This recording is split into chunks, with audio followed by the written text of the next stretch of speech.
Kumusta? I'm Avard Joseph and welcome to the Worthy Recap Weekly Edition. We have thoughts to cover since last week, so skip to the chances provided if it piques your interest and subscribe to the channel kasi wala namang masama, di ba?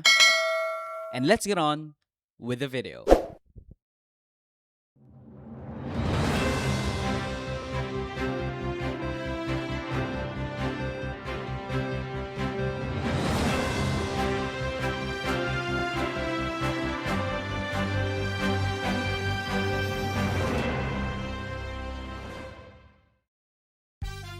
Mga pipirma sa impeachment ni Sara, kakasuhan raw. What do you get when you threaten the President, the First Lady, and the House Speaker? Huwag kang mag-alala, ma'am, sa security ko. Kasi may kinausap na ako na tao. Sinabi ko sa kanya, kapag pinatay ako, patayin mo si BBM, si Lisa Araneta, at si Martin Romualdez. No joke. No joke. Nagbilin na ako, ma'am. Pag namatay ako, sabi ko, huwag ka tumigil hanggang hindi mo mapatay sila. And then he said yes. In a fit of rage kasi nakulong yung aide mo. Putang ina ninyong lahat. Martin Romualdez, Lisa Marcos, Bongbong Marcos. The chair declares the sufficiency in substance of Sabala et al. Impeachment complaint. So ruled. The chair declares the Cabrera impeachment complaint sufficient in substance. So ruled.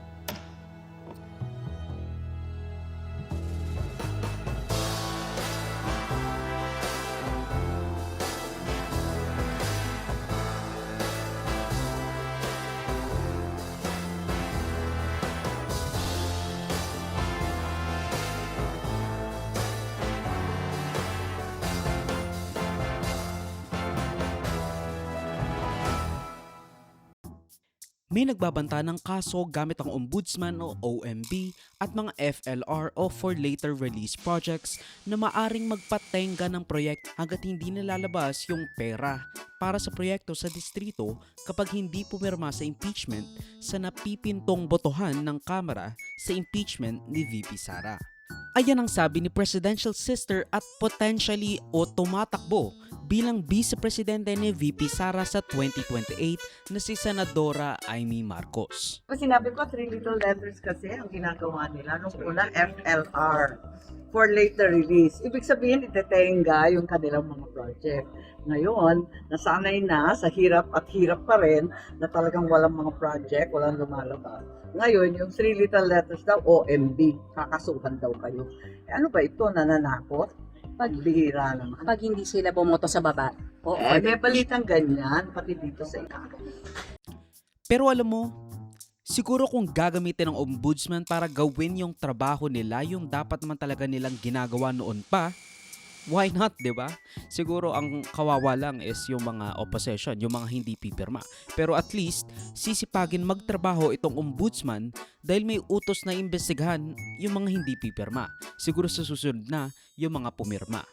Now, this comes matapos magsalita ang mga kongresista na the 106 votes para ma-impeach si Sara a second time is all but certain. Of course, no, the House Committee on Justice voted unanimously 55-0. So you need 51 votes technically to reach 1/3, which is 106. Sa ngayon po ba, sa pananaw po ninyo at sa impormasyon na nakukuha ninyo, do you already have 1/3? Karen, I'm very sure that many more congressmen will vote yes. Not only because of the evidence, but simply because the evidence presented in the committee hearings were not rebutted. Hindi sinagot ng Vice President. I cannot give an exact number, pero sigurado akong aabot ito ng 106. And more likely, madadagdagan pa. Kung iisipin kasi natin, sa committee hearing pa lang sa House Committee on Justice last week, unanimous na 53-55 na ang bumoto para i-endorse ang mga impeachment complaints laban kay VP Sara sa Kamara. That is half. And I repeat, half ng kakailanganing bumoto dahil 1/3 lang o 106. Kumbaga, doblehin mo lang yung 53 na nasa komite na kinakailangan para mapasa na sa Senado at magkaroon na nga tayo ng totoong bloodbath, ng totoong trial. Now, kung gusto mong malaman yung mga nangyari last week, just check my previous NIDW recap videos kasi nga I don't want to repeat myself at saka masyadong mahaba tong video na to. Nung nagsalita si Pulong Duterte na ginagamit raw ng Malacanang at House leadership ang national budget para puwersahin ang mga kongresista na puwerma at bumoto sa napipintong endorsement ng impeachment ni VP Sara. Sabi nga, resistance is futile, so why not join the fun at, secure the budget para sa distrito mo para sa mga proyektong gusto mong ibigay sa iyong mga constituents. At kahit ngayon pa lang, may ilan ng kongresista na nagsasabing hindi sila boboto para sa impeachment, including Liberal Party stalwart Egay Arice ng Caloocan, Leandro Leviste of Batangas, at Kiko Barzaga of Cavite. Siguro isama na rin natin si Marcoleta pero I think that goes without saying. Ayon kasi kay Arice, hindi raw siya namamangka sa dalawang ilog dahil kapag bumoto siya in favor sa impeachment ni Sara, parang tinutulungan niya na rin si Marcos hindi siya maka-Marcos at hindi raw siya makasara.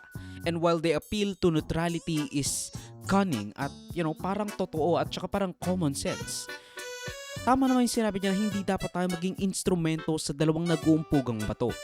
Pero let's be honest, you're playing it safe. Alam nating lahat yan. That's what you did noong 2025 elections at yan ang ginagawa mo ngayon. You don't have to fake it, pero at the very least, let's recognize the fact kahit na hindi ikaw mismo ang magsabi. I will not dignify the committee dahil tingin ko hindi naman talaga accountability ang purpose. Sir, now about the SAL and wala po siyang bank deposit. Yun na nga. Sa tingin ko, yun ang pinaka. Pero just the same, nakita ko nga na weaponize lahat nung. Sa tingin ko, yun ang pinaka dapat nasagutin. Yung ang kanilang napanood ko sa TV, ang sagot nila, it was aggregated in the others, di ba? So, sagutin nila yon. Pero sa tingin ko, na-weaponize yung mga government agencies. Pero iba naman ang istorya kay Leandro Leviste. Are you now openly a DDS? Well, to directly answer your question, Not that it's a bad thing. Oh, okay. Yes. I'm not saying that, but that's a hanging question. I just Yes, had to Ko. say it. I've long been a DDS, and I think there's a insinuation that a lot of people don't admit that they are DDS. But just to put it on the record, I think that there's a lot of good that can happen to the country if we bring back some of the old policies of the previous administration. At kay Kiko Barzaga matapos mapatalsik sa NUP. Both of which, one way or the other, alam nating full-on DDS na kasi nga si Leandro Leviste sinabi niya tapos si Kiko Barzaga lumipat sa party ni Duterte after mapatalsik ng NUP. Now, lagi niyong sinasabing pang-politika lang naman to and if I'm being honest, totoo naman. The impeachment is a political with legal characteristics sui generis process. Just say na ayaw nyo lang and that would be a hell of a lot better dahil alam naman natin na hindi talaga may impeach si VP Sara sa Senado. They don't have the votes. Pero the impeachment of VP Sara is all but certain na according to most of the congressman. Maraming boboto, maraming pipirma sa impeachment ni Sara sa Kamara. Probably even get the 1/3 pero hindi na makukuha yung 2/3 sa Senado na kinakailangan. Si Robin nga, he doesn't even care about the pretentiousness. Hindi man lang niya sinasabi na titignan ko muna yung ebidensya. Sinabi niya diretsa. No opposition coming from the minority if ever umakyat ang impeachment dito. Napag-usapan niyo yan, sir, sa minority? Walang mag-o-oppose? Di ba ang papel naman ng minority to oppose? Hindi lang impeachment. Lahat ng bagay dito, ang trabaho namin ay i-oppose. So sana wag kaming pagbintangan. Kapag kami ay nag-oppose, wag kaming sabihan na kami ay bias. Trabaho po ng minority yon. Yan po ang parliamentary procedure na dapat naming sundin. Yan po ang sinasabi ng demokrasya. So you will oppose the convening of the impeachment court? Eh, natural lang yun. Natural niya yun. Eh, yun ang parlamentaryong kauga. Kayo naman, tagal nyo nandito. Oo, basta So, minority yan ang papel. You're just doing your job. You're just Oo. doing your job. Yes. Sir, isa na. Pero hindi ba parang nakakatanga naman na sinasabi niyang dahil nasa minority siya, their job is to oppose lahat ng bagay. Eh hindi naman ganun yung trabaho ng isang minorya. Hindi porke nasa minority ka, makikipagtunggali ka lagi sa majority sa lahat ng bagay. Lalo na kung yung isang bagay nonsense good or nonsense bad. Kung lagi na lang ganun, hindi ka minority. Sabi nga ni Laila de Lima, obstructionist ka lang nun. You oppose the majority not for any principles, not for any prinsipyo, kundi for the sake of being against anything the majority does. Kumbaga wala kang pake sa laman ng lehislasyon, wala kang pake sa laman ng resolusyon. Gusto mo lang, dahil minority ka, kakalabanin mo yung majority. And anong magagawa nun? Kung minority ka nga, wala namang mangyayari kasi nga, lagi kang matatalo ng majority. Kinakalaban mo ang mayorya, hindi dahil sa prinsipyo, kundi dahil ayaw mong pakilusin ang mayorya. Mali yung pagkakaintindi mo kasi ng pagiging minority sa Robin Boy Sili. Hindi ata naiintindihan ng trabaho ng isang minority. Hindi po pwede yan na lahat na lang na bagay, lahat na lang na mga issues, lahat na lang na mga moves ng majority, including proposed legislative measures or resolutions emanating from the majority, ay kukontrahin ng minority. But we're not supposed to be an obstructionist. Pag gano'n na lahat na lang i-oppose ng minority, you're no longer a genuine minority. You would be considered an obstructionist. Thank you. Hindi pa niya nakikita yung supposed na ebidensya laban kay Duterte, tutol na agad siya, and we know na he shares the sentiment of other DDS senators, lalo na yung nasa minority. Kasi sinabi niya naman yan from the very start. Pag sinunog mo siya, amoy Duterte siya. May kanya-kanya kaming isip, may kanya-kanya kaming gawa, may kanya-kanya kaming staff. So, hindi yung Duterte move, sir. Yung Kami ang Duterte kami. Oo, di ba malinaw naman siguro yun. Kahit sunugin mo ako dito, mga ngamoy Rodrigo Roa Duterte ako, di ba? Kumbaga, his loyalty is to the Dutertes. Kahit na sabihin niya, para yon sa Pilipino, ganyan-ganyan.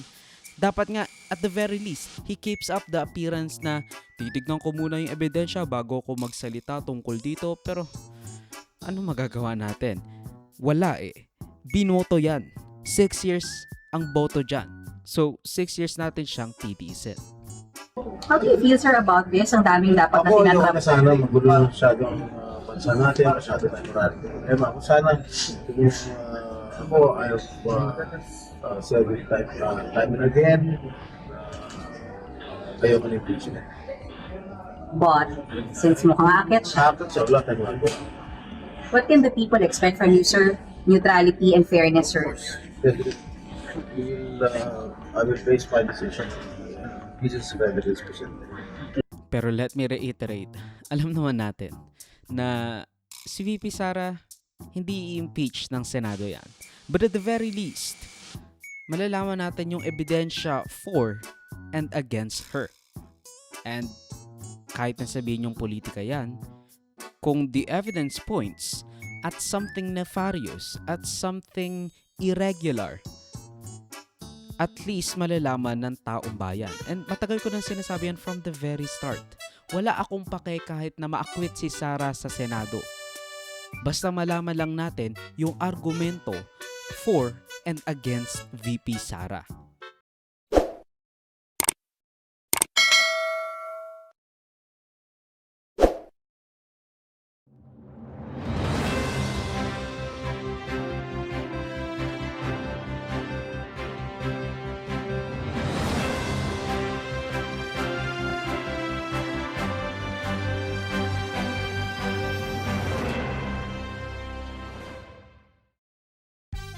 Leviste versus Recto, sagupaan ng mga Batanggenyo.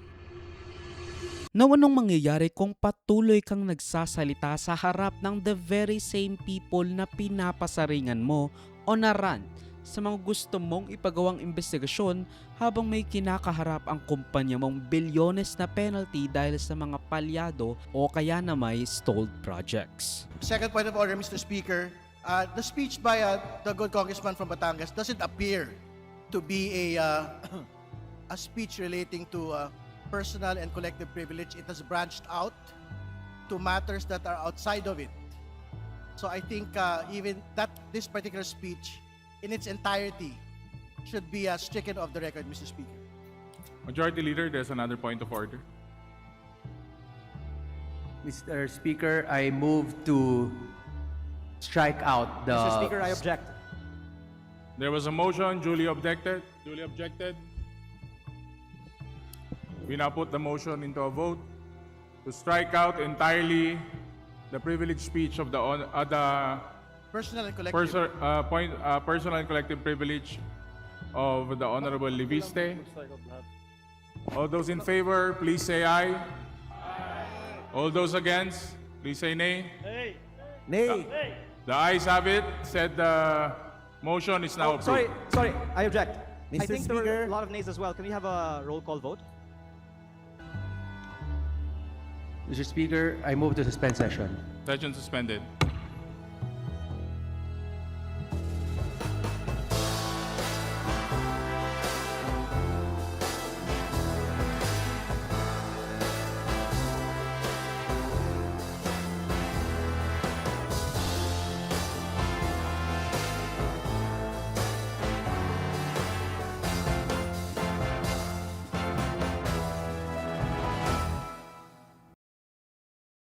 Alam ko medyo hindi to magiging ganun kalalim, pero bear with me for a sec.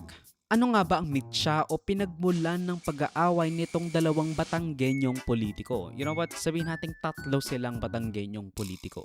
Nagumisa ang lahat sa mga paratang ni Bilyonaryo Representative Leandro Leviste laban kay Construction Workers Solidarity Party List, kung ano man ang ibig sabihin nun, Representative Edwin Guardiola na isa ring Batanggenyo over the billion-peso DPWH projects sa kanyang distrito. How did you come about, first of all, investigating Representative Guardiola? Congressman Guardiola has various projects in my district in Batangas and talked to me asking for help for the local government to accept them. And I found they were overpriced and not the specifications that were needed by the project. And he also offered me farm-to-market road projects because apart from DPWH, it seems he has influence on the allocation of budgets of other government agencies as well. And as a new lawmaker, I was frustrated that para makakuha ng pondo ang aking distrito, kailangan kong dumaan sa mga middleman pa tulad niya na ang kasama ay dapat siyang pumili ng contractor. So I am doing this because I have first-hand experience dealing with Congressman Guardiola. By the way, side note lang, tangent. Kailangan na talaga nating repasuhin itong party-less system natin dahil itong si Guardiola, malamang sa malamang, in my humble opinion, front lang yan ng mga construction companies na nagkokunwaring mas malaki ang pakialam nila sa mga construction workers kesa sa mga kumpanya. Construction Workers Solidarity Party List ka pang nalalaman, alam naman natin, or at the very least, alam ko, that they are the behest of construction companies. Pero simula nung pinasaringan ni Leandro Leviste itong si Guardiola, patuloy ang pag-atake niya at sa mga koneksyon niya sa Malacanang dahil ninong raw ni Guardiola si dating DPWH Secretary Manuel Bonoan na nakaupo nung bilyones ang nawala sa kaban ng bayan sa mga overpriced at ghost flood control projects sa DPWH. Umingay din si Leviste last year nang isinuwalat niya ang open secret na Cabral Files kung saan pinunteryan niya si Guardiola bilang isa sa mga pinakamalaking proponent ng mga infra projects kung saan 20 billion pesos worth of projects ay inuugnay ni Leviste kay Guardiola. Second after Zaldico lang. Pero coincidentally, he dropped the Cabral Files the week na naglabas ng reklamo at pinagmumulta ng Department of Energy ng 20 billion pesos laban kay Leviste over the failed promises ng kanyang solar projects na naging dahilan ng kanyang pagka-bilyonaryo. 84 contracts for non-performance including major projects by SP New Energy Corporation. The move comes just about 2 months after Batangas 1st District Representative Leandro Liviste sold billions in SP and EC shares to Meralco, fueling speculations he's cashing out ahead of contract terminations. The same day of the DOE announcement, Liviste also dropped so-called Cabral files on social media, claiming a crusade against corruption, but critics say the timing looks like a panic management. Investors now watch closely. The largest clean energy promises in the country are at risk, while SP&E sees founders pivots to political amid mounting scrutiny. So the timing is a little bit sus. Sinadya niya ba yon para hindi mabalita yung penalty ng kumpanya niya? O sinadya ba ng DOE yon para malunod yung Cabral files? O kaya naman parang retaliatory ng Administrasyong Marcos para ma-discredit si Liviste na ginamit niya ba ang kanyang pagka-nepo baby sa nanay niyang senadora para magkaroon ng prangkisa kung saan nagbenta ng kumpanya sa Meralco para maging bilyonaryo? Again, hindi natin alam. After some arguments and debates, finally yung franchise ng solar para sa bayan na-approve na rin po. So, did you convince your colleagues to vote for the approval ng franchise, ma'am, o hindi ko kayo nakialam pagdating doon? As you know, I abstained.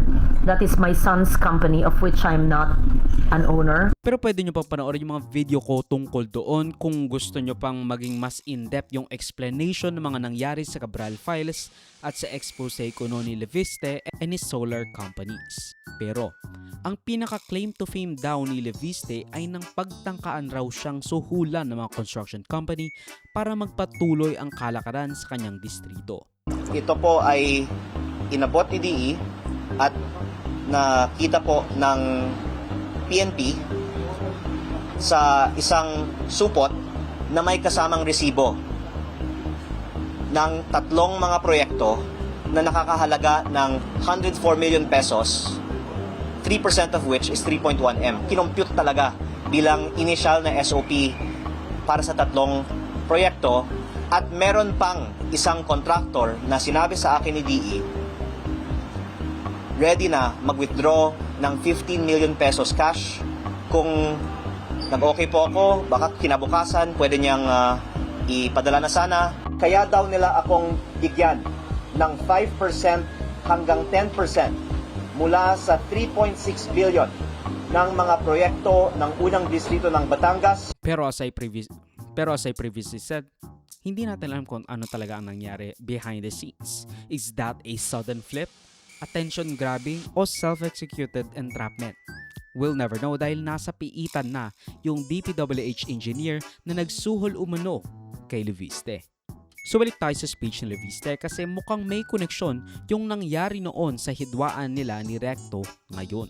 Ang sabi kasi ni Liviste sa privilege speech niya na, by the way, hindi siya makakasuhan kahit ano pang sabihin niya kasi inalok daw siya ni Garjola at Recto na pasamahin sa modus nila na pagkakitaan ng mga proyekto sa distrito sa Batangas.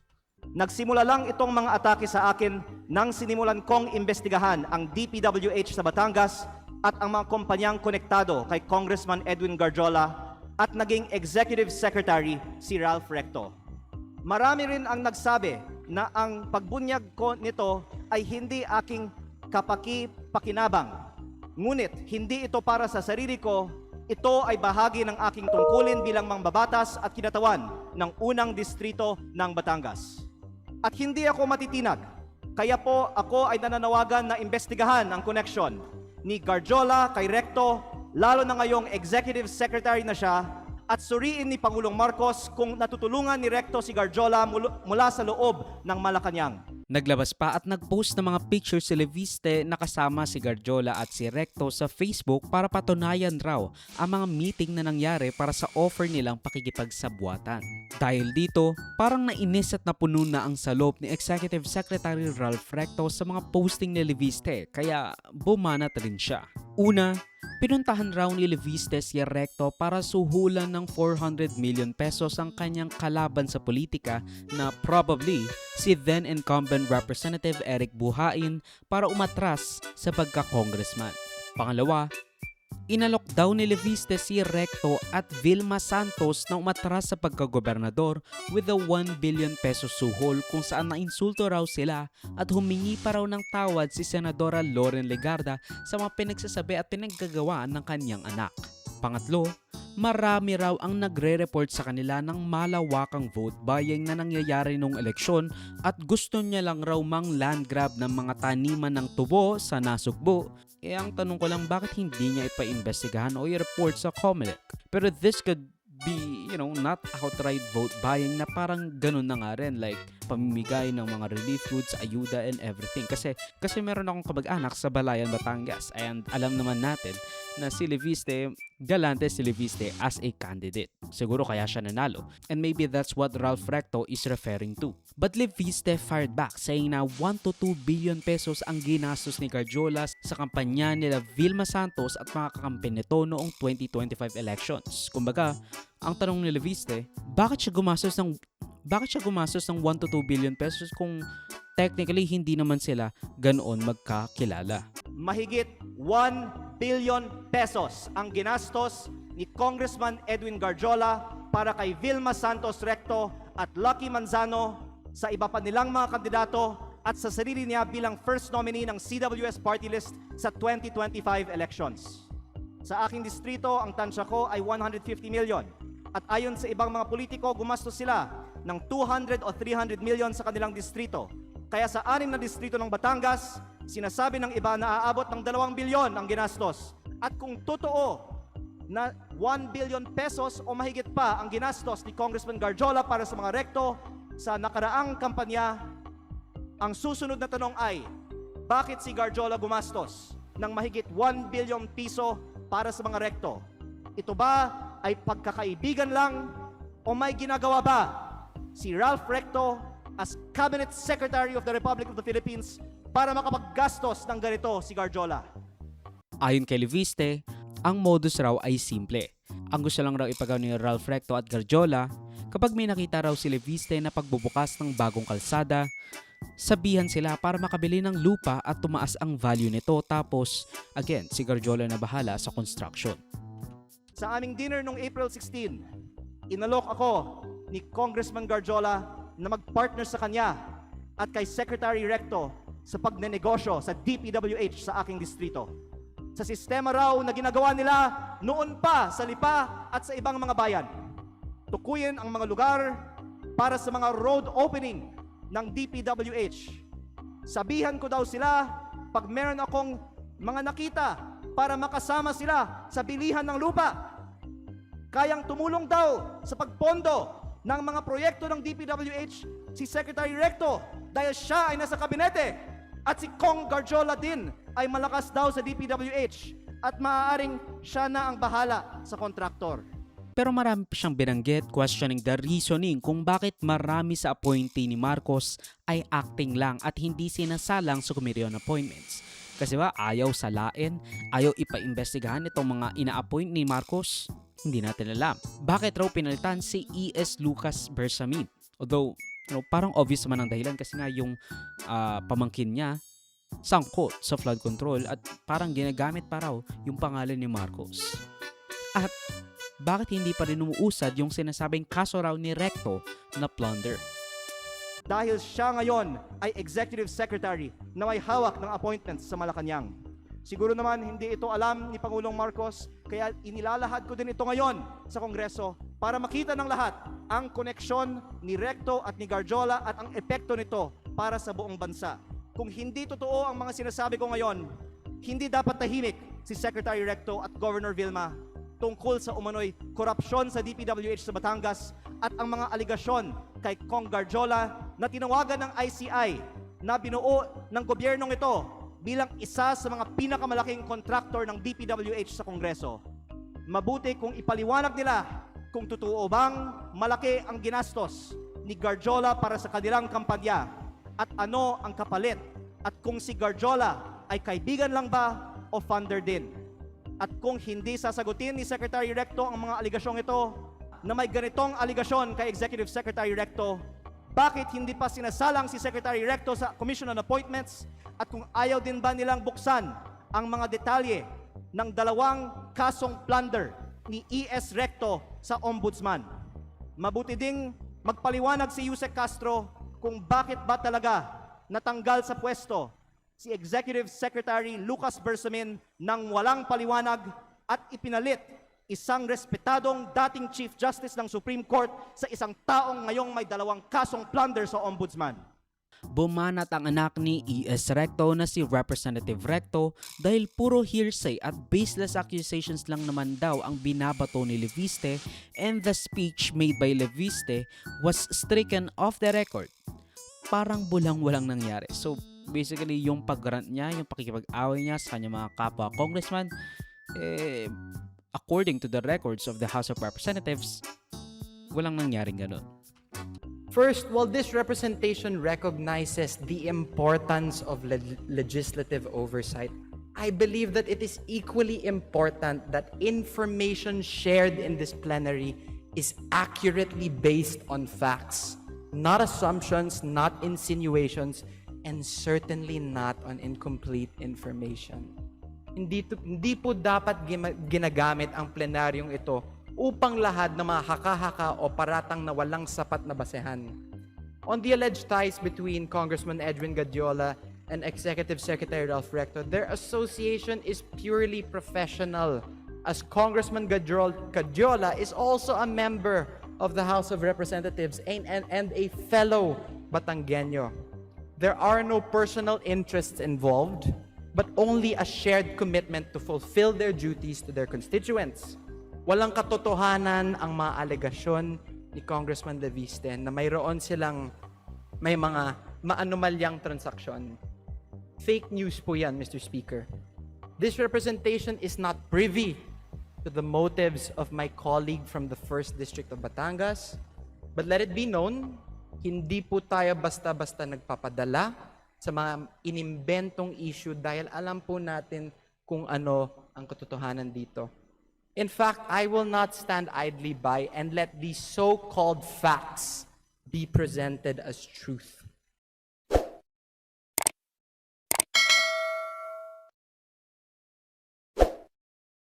At yan ang pagtatapos ng News and Worthy Recap Weekly Edition for roughly the first week of May 2026. Mag-suggest some more topics and or corrections to the balitas if you feel I'm misrepresenting them in any way. Salamat sa panonood mga kabang Vorme. Like, subscribe, follow my links sa socials on Vor Joseph that will be linked down below. So sustainably, of course, paalam.